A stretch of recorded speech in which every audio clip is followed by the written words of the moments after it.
Next up, we have Caoimhe O'Malley and Aoife O'Leary. Can you hear me?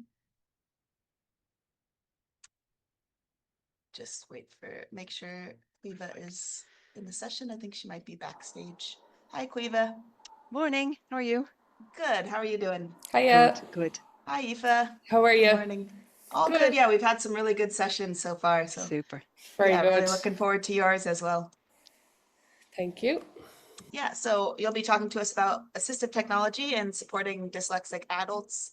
Yeah. Yes. Do you have any slides you'd like to share? I think. I do. Am I good to share? Let me see. Yeah, Slides.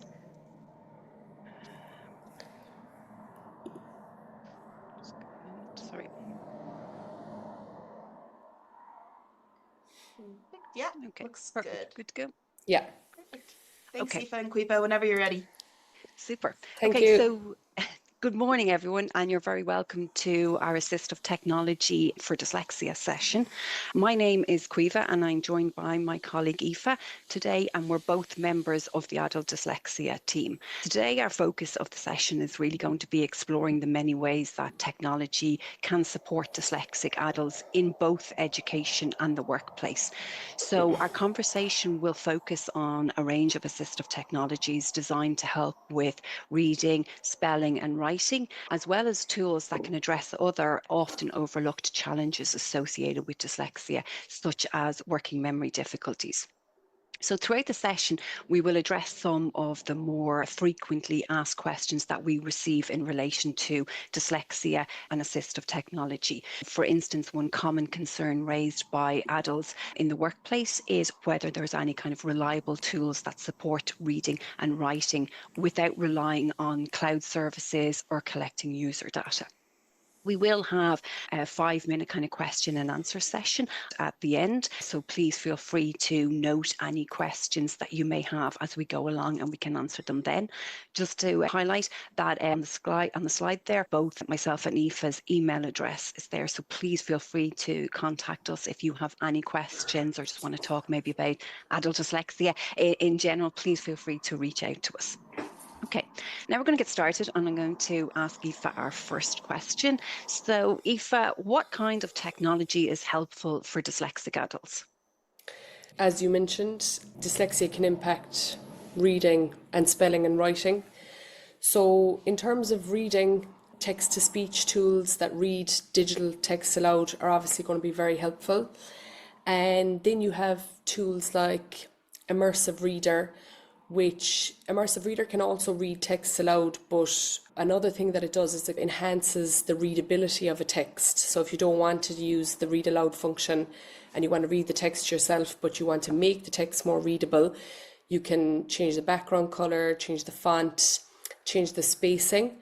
And actually, research has shown that the spacing between letters has a big impact on reading speed, more so than font, which sometimes people don't realize. And you can do that, change that very easily with Immersive Reader. You just click one button and it spaces out all the letters slightly more, and you can fiddle with it even more than that if you want to. And then with kind of more recently with newer AI tools, so the likes of ChatGPT, that's very hard to say, I don't know why, the 3 letters, you could use that to summarize a text that you need to read. So let's say you had a very long text to read for work or for college, you could upload the text and ask ChatGPT to summarize the main ideas of the text. Now, that wouldn't really replace reading the text, because I suppose we don't know exactly how good it is at doing that and how accurate it is, but it's still very useful because you get an idea of what the text is about before you go in and read the detail, which is always going to be helpful. And then with spelling and writing, so you've got speech to text tools which will convert your spoken words into text. So some people will like to use that, and tools that have been around for a very long time now, like predictive text and spelling and grammar assistance. But sometimes people don't realize that those tools are improving all the time. So even the free tools now that's built into most of our devices, they're quite advanced, or they're a lot more advanced than they used to be. And again, coming back to AI, the likes of ChatGPT, I saw a very good example recently of how that could be used. And I haven't tested it out yet, but I feel that it would work. So a lot of people have difficulty with form filling, and somebody recommended, or they actually said that they do this. So they upload the form to ChatGPT and they give it a prompt like, please go through this form and ask me each question one by one. I will give you my answers and you will fill in the form for me, and then continue this process until the whole form is complete. So I think that could be something that would be really helpful. But you could also use, let's say you had written something, you could put it into ChatGPT and say, check this for spelling and grammar errors. So there's huge potential there. And as the tools are improving, we'll probably start to use these more and more. Everyone will start to use them more and more, not just people with dyslexia. And then you also mentioned about working memory can be a challenge for people with dyslexia. So our working memory, it's something we're using all day, every day for all types of tasks. So the technology you use is going to depend on the task you're doing and like the challenge that you're having. So just to give some examples though, like if you are in college and you have working memory challenges and maybe you're finding it difficult to stay organized, you could use a tool like Glean, Glean. And what Glean does is it allows you to record your lectures, import the slides for the lecture, and take notes on that lecture all in the one space, and everything is together. So that's going to help you stay organized. It's going to make learning easier. When it comes to writing your assignments, everything is together. So that's just an example. In the workplace then, maybe somebody could benefit from something like a digital notepad. So depending on your job, let's say, for example, an engineer who might be out in the field when they're working, more so than they're at a desk, or at least some of the time they're out in the field. If they are using a digital notepad, they can take notes, do sketches, and the information or their page is saved in a digital format. So they can then access that later from multiple devices. They can share it with other people. And some digital notepads allow you they convert your handwritten notes into a text. So that could be very helpful for someone if they were taking the minutes of a meeting, for example. So that's just some examples, but there's a lot of stuff out there. Yeah, that's brilliant. Thank you for that. Yeah. Okay. And our next question, is there a big difference between paid literacy software and free inbuilt tools that are available on most devices?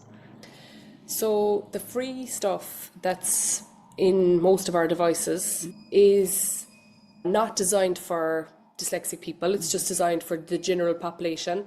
And so it's not going to be brilliant at picking up like more complicated errors.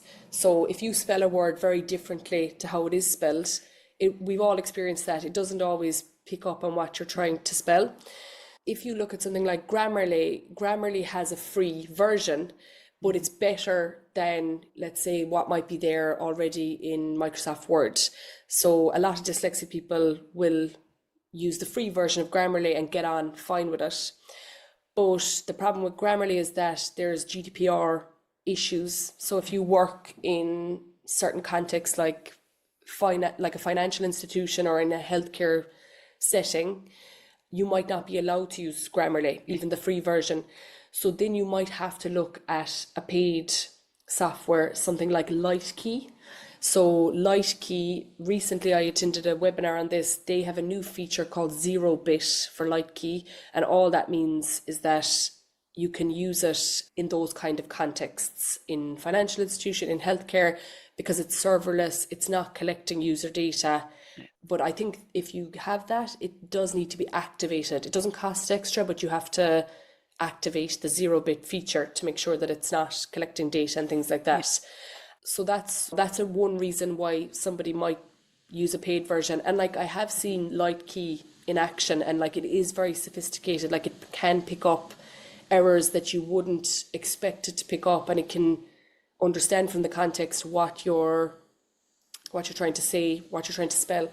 So I do think the paid software can be very good. It's expensive, and if you are interested in paid software for whatever reason and you are in the workplace, you can look at the Work and Access scheme, because you can get a grant for your paid software. So that's something that's worth looking into. In colleges then, I suppose it depends on the college, what license they have for what particular software or product. So it's worth talking to your college and the access office to see what they're using. Yeah, brilliant. Thank you. Okay, why doesn't Dyslexia Ireland recommend specific products or software for dyslexia? Yeah, we do get asked to recommend specific products and we don't really do it. I know I've mentioned products there and software, but usually we don't recommend specific things. And it's not because those things aren't good, it's just because we can't test them all because we don't have the capacity to test everything. And things are always getting updates as well. So it's just impossible for us to test everything and stay on top of everything. So that's why we don't recommend specific things. But another reason would be that what suits one person mightn't suit another person. So we could recommend something that we know has worked for another person, but then the person we recommend it to might hate it. We try to avoid recommending. We always say that if you are interested in any paid software, like if you've heard it's good or you've seen a video and it looks good, to try and get a free trial. Usually things have free trials, and test it out, because you mightn't actually like it when you're using it, or you might like it and then you're happy to go ahead and pay for it or ask your employer to pay for it, whatever it might be. But yeah, we do recommend try free stuff and try free trials of paid products and software. Super, thank you. Okay, what about the reading pens, the C pens? Do you think that they are helpful for our dyslexic adults? I think they can be helpful. Like sometimes people ask, are they helpful for adults? And it depends on, again, what you need to be able to do. And maybe if you're working, what your job is. But we'll talk about it more soon, but we have a website. It's still fairly new, but it's separate from our main website. It's our Adult Dyslexia Hub. And on that hub, there's information and learning resources, and it's all video based. But the reason I'm mentioning that is because we have a section in there called Voices of Dyslexia. And in that section, there's people talking about their dyslexia and how it impacts them and what they do to overcome challenges they're having. But there's one girl in there, she's an engineer, and she's talking about, she mentions using a C pen when she's out and about in her job. And usually people aren't using them to read a whole text. They're using them for like individual words on physical hard documents. So they might need to read stuff on the spot, and then they can use the pen for any words that they want to have read aloud, or they can get a definition for the word as well if that's what they need. So I do think they can be helpful, but they are expensive. So again, coming back to like free trials and things like that, you can actually borrow a C pen from the library. Now, I don't know if they're available in all branches, so it's worth contacting your local branch, but you can borrow it for a few weeks so you can test it out and see if it's something that you think you'd like to use. And if it is, then you could look into buying one. But again, coming back to the work and access scheme, if it's for work, I would definitely take a look at that, because you might be able to get a grant for it. Yeah. And then, does Dyslexia Ireland have assistive technology resources? Yes, we do actually. So coming back to the Adult Dyslexia Hub again, we have a technology section in there. And in the technology section, we have like demo videos for assistive technology, for like free stuff. So free stuff on Google, Microsoft, Apple, and Android. And they're just really short, simple videos that shows you how to, I suppose, activate it on your device and how to use it. But yeah, that could be really helpful for someone who's just starting out with assistive technology and they want to maybe utilize what's already on their device, but they don't know how to do it. So those could be worth checking out. Or also maybe if you're working in a job where you get asked about this. So if someone is working in a library, sometimes people can ask them about assistive technology, And sometimes you might know for your own device, but you might know for other devices. But those videos could be a good place to direct someone to, or to take a look at yourself if you're working in that type of role, because it's just a simple demo. It won't take long to check it out. Super. And that's kind of the end of the questions on our slides. And I'm just wondering, did you have any other questions you wanted to address, or maybe other pieces of technology you wanted to discuss before maybe we opened up the floor to any questions and answers or questions from the participants? Just trying to think, was there anything else? I suppose we more and more we're getting asked about AI, and because it's still like relatively new, we don't know the potential ourselves, but like I use it for reading and writing in my job, and I think that everyone will be using it eventually. Yeah. But I suppose it's just to use your best judgment of whether it's done a good job. Like if you're using it to summarize a text, or if you're using it to help you with writing, you do need to check it yourself or have someone else check it to make sure it is doing what you want it to do. But we are also going to be putting some videos on the Adult Dyslexia Hub about AI and how to use it for the workplace, I think. Yeah. And we'll have some new videos coming up in our education section as well, and there will be mention of how AI could be used in there as well for tasks that you need to do at college for reading and writing and things like that. Is there anything else that you would mention, Caoimhe? I think you've covered the kind of the main questions that we receive, and also the main piece of technology that we would talk about in relation to dyslexia and easing some of the challenges associated with a dyslexic profile. Mm-hmm. You happen if then if we open up the floor for questions, do we have any questions, Erica? Yeah, so there's one coming in the Q&A there, wondering, I know you have mentioned that you might not do recommendations necessarily, but they're asking if you have any recommendations for digital notebooks or things that you've found work. So this is the thing where we don't recommend a specific brand. We know from talking to dyslexic adults that digital notepads can be really helpful, but we wouldn't have tested out particular brands, so we can't really recommend. Would you say, Caoimhe? No, I agree, Yeah, unfortunately. Yeah, I figured that would be the answer, but Yeah. Disappointing, but yeah. And then also a question there in the chat from Joanne, wondering if there's any podcasts that you maybe listen to or think any podcasts in the area that could be interesting. We have a podcast called This and That podcast. So that's our own podcast. Any others, Caoimhe?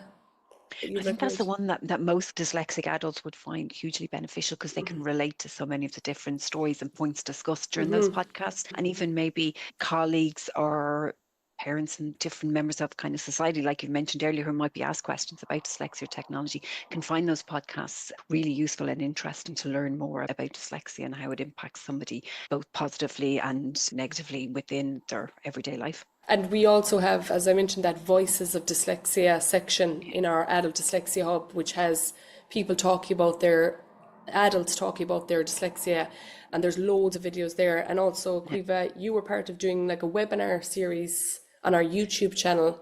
That's really good as well. They're like longer conversations with various adults, some well-known people who are dyslexic, talking about their story.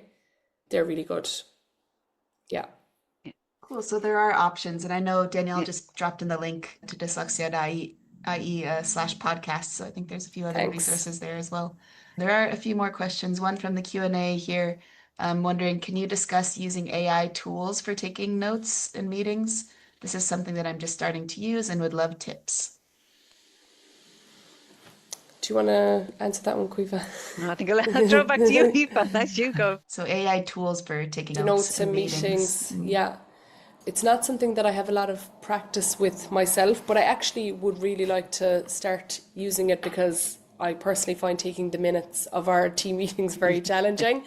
But the digital notepad thing, I thought, the more I was learning about digital notepads, I thought that they could really work for taking minutes of meetings, because of the fact that some of them can change your notes into text. So that's going to speed up the process massively. In terms of using ChatGPT or something like that, I'm pretty sure there is like a record function or a microphone. But to be honest, I don't have a lot of experience with Yeah, it. so at least from our side, MS Teams has a built-in kind of notes taker. So there's a transcriber, and in fact, somebody just put it in the chat as well. Tracy used transcript Okay. on MS Oh, Teams yes. and then edits them into minutes for online meetings. Yes. And I So think there's a something few similar options. maybe on Zoom as well. Zoom. Yeah, because we use more Zoom. But yeah, that transcript thing is definitely a feature in Zoom as well. And then Yeah, edit and I them. think Yeah. it has its own note-taking, tools as well. And a few people are also mentioning Otter.ai. Yes. It's designed for meeting notes specifically. Okay. There's a few options available for people. A few other questions. One from Sheila here. Do you think students with dyslexia get appropriate, reasonable accommodations in further education and training? Could be a spicy That's a question. loaded question. Yeah. Caoimhe, I'll Um, definitely hand over to you there. That's your area of expertise. I think it can vary. I think we have a lot of inconsistencies in relation to support and accommodations between different FE centres, but also between our different higher education. So personally, I've heard of dyslexic students that have had fantastic supports, and it's really leveled that academic playing field. It's allowed them to reach their full potential, and it's been very successful for them. But on the other side of that, I've heard some like really sad and terrible stories of people not being supported or inadequately being supported, or educators or staff members not being aware of dyslexia and how it impacts somebody. And so like that, there is good success stories and people being really supported, but on the flip side, so that's not the case for everyone across the board. So I do think it's an area that we're very conscious of that kind of level of inconsistency between support and knowledge within our education system. Yeah, definitely. And I think that's why events like these might help at least shed a light on what's going on and let people know what's happening across Ireland at other ETBs, etc. Yeah. Cool. And there's just one more question. I'm not sure it's exactly your area, but Dara is asking what types of technologies are used to help with memory deficits? Do you encounter this at all within Dyslexia Ireland? Maybe not. It's okay if you don't. Yeah, so like with the working memory challenges that people with dyslexia can face, as I said, like it depends on the task you're doing and whether you're in education or in the workplace, because there's loads of different things out there that kind of help stay organized, and even calendars and things like that would all be part of that. So it's like the everyday tools a lot of the time that everybody is using, because what we always say is what works for people with dyslexia works for everyone. It's the tools that everybody is using to help them stay organized, remember things. But then there's obviously more specific products and software for education especially, like Glean that I mentioned, and Pro Study is another one that I think is very good. So yeah, it depends on the individual's situation. Yeah. Yeah. And I know Danielle had mentioned, so we have a program called AT Hive that lists a lot of these ATs. Yes. You can filter by what you need and by what operating system you have. So there's a few options out there. Yeah, So the AT Hive is brilliant. I take a look at it. I'm always taking a look at it to see. thank you. That's more so Danielle. Yeah. Perfect. Thank you so much, Aoife and Caoimhe. I don't see any other questions coming in. I think you answered a lot of questions. So huge thank you for being with us here today and sharing your experience. Super. Thanks very Thank you much. so Thanks much for having us. Thank you. Okay. Bye bye. Take care.